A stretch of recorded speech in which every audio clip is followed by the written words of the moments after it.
am Dr. Heather Moore, owner of Total Performance Physical Therapy. We are going to talk about the 3 things never to do if your knee hurts. So a lot of people want to know exactly what they should do when they have knee pain or any sort of pain. And most of the time, what happens is you shouldn't do things. But it's not that you shouldn't do activities. A lot of times people get carried away with just stopping everything, and they wind up actually injuring themselves further. So if you have any sort of knee pain, this is for you. If your knee is, it's a nagging ache or it's uncomfortable, this video is for you. So the first thing that you should never do if your knee hurts, the first thing you should never do is you should never stop moving. And I know I've said this before on some of our other videos, if you've been watching, because what happens is, this is the classic, when you hurt something, this is what people do. They stop moving it. And I actually just finished up with an eval that came in, and he had hurt himself and took a couple months off, rock climbing, doing some running, doing lots of activities, just thought, you know what, I'm going to stop. It's a lot of pain, I'm going to stop. Resumed, felt great for like 2 weeks. Now all of a sudden, he's in my office. Worse pain than was there before, because instead of moving in the right direction or moving correctly or limiting certain movements or not doing certain things, people choose to stop moving altogether. And that's not okay. What you want to do is you want to do movements that are okay, that feel good. And sometimes that's just getting in the pool and walking. And I know some of you don't have access to a pool, so that's a little bit difficult. But if you can get on a bike, if you can get up and walk for, let's say your threshold is walking for 2 minutes and then you feel pain. So walk for 1 minute, but don't stop moving. And I'm going to get into a little bit more of the reason why when we get to another one of our points, but you can't stop moving. Otherwise, what's going to happen is when you stop moving, it's going to affect the entire leg. So let me go through a little bit just about the knee in itself. So I'm going to draw for you the pelvis and the knee. I am a physical therapist. I am a horrific drawer. So, or I don't even know, artist, what's the name? Who knows? So I apologize in advance. You're going to get the drift. So here is your pelvis. Here's your tailbone. Now you're looking at this from the front, okay? So you're going to come down here, and here's your knee. Yes, that's a knee, okay? So you got your little circle. Those are your kneecaps, your patellas, all right? And what is happening is when you have pain at your knee, chances are it has nothing to do with the actual knee. So many times when people come in and they say, you know what, my x-ray is negative, my MRI has been negative. A lot of times, in fact, the majority of the time, the pain that you feel at your knee is just because everything, all the muscles that are up at the hip are coming down and they're attaching on the knee. All the muscles that are down here on the foot, yes, that's a foot, are coming down, are coming up and attaching on the knee. There's not a whole lot at the knee that goes on. Yes, you have ligaments, you have meniscus. So if you sustain a trauma, a lot of times you probably have torn one of those. But most of the time people don't sustain traumas when they have knee pain. They just start having pain going up and down the steps. They just start having pain while they're walking. They just start having pain when they're going to the gym or running or whatever. This is how knee pain comes on. It is very rarely ever oh, I ran too hard in a game and I got sidelined and whatever. That is a very, very rare case. This is what happens in 90% of knee pain. It is a muscle imbalance between the top and the bottom, and the knee takes the brunt of it because everything comes here and attaches.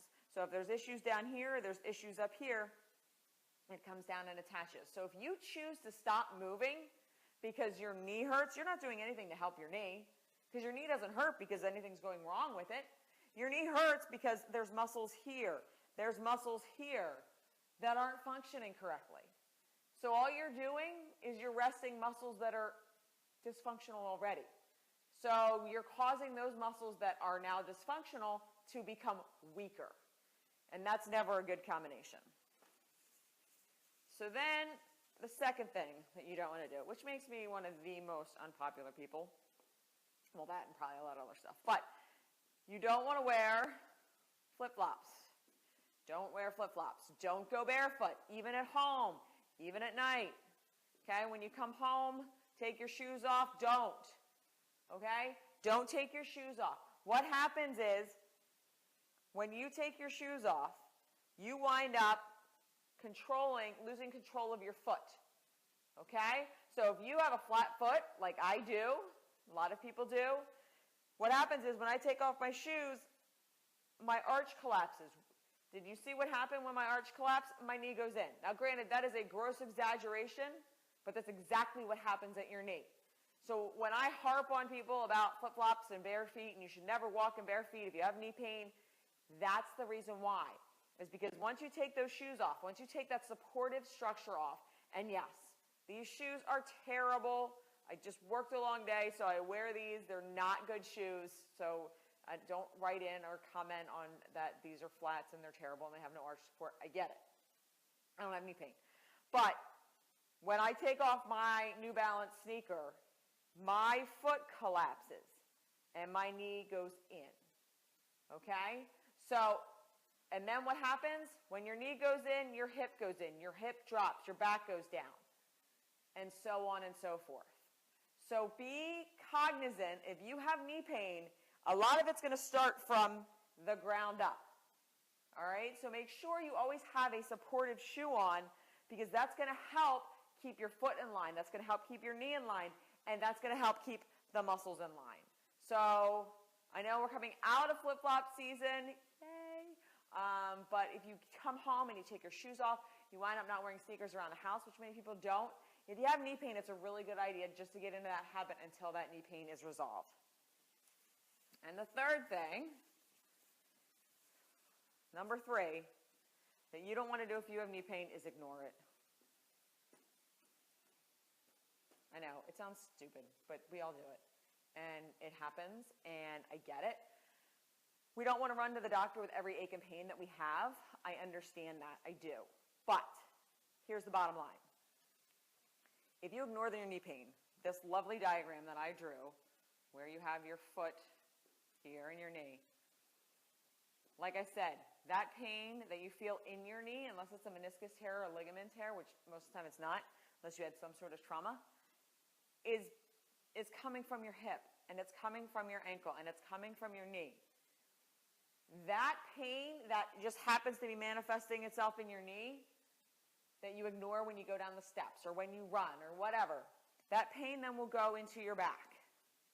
Okay? That pain then will go up into your upper back. That pain will then go into your foot. That pain will then cause plantar fasciitis. How many of you out there have pain on one side and you're like, oh my gosh, my knee hurt, now I have plantar fasciitis. Like this right side of my body is just breaking down. Yeah, there's a reason. Okay? Everything connects.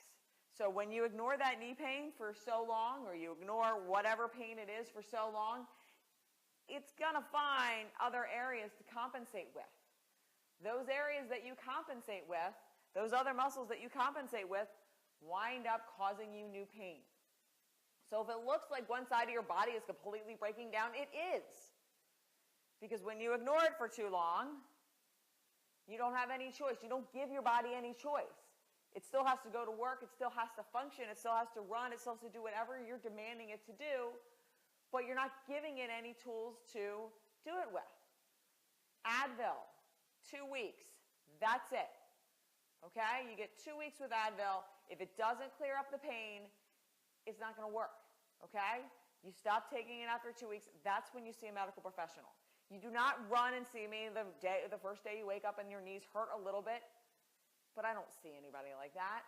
I see pain weeks, months, years later. Okay? The sooner you get in here, the better. 2 weeks is the rule. You give it 2 weeks to get better on its own, with Advil, with ice, with trying whatever. If it doesn't get better, it's not going to. There are problems that snowball, okay? It generally is not very clear cut. So that being said, if you are experiencing pain going up and down the steps, if you have dull ache in your knees, if you go to stand up at a meeting and your knees hurt, big sign there's something going on. It's probably in your hips, it's probably in your ankles, it's probably everywhere. It's not just your knee. And FYI, if you're going somewhere and you have knee pain and all you're doing is knee stuff, leave and go somewhere else, okay? Because if anybody's just working on your knee, it's all wrong. You need to make sure you're concentrating on your hip and your ankle.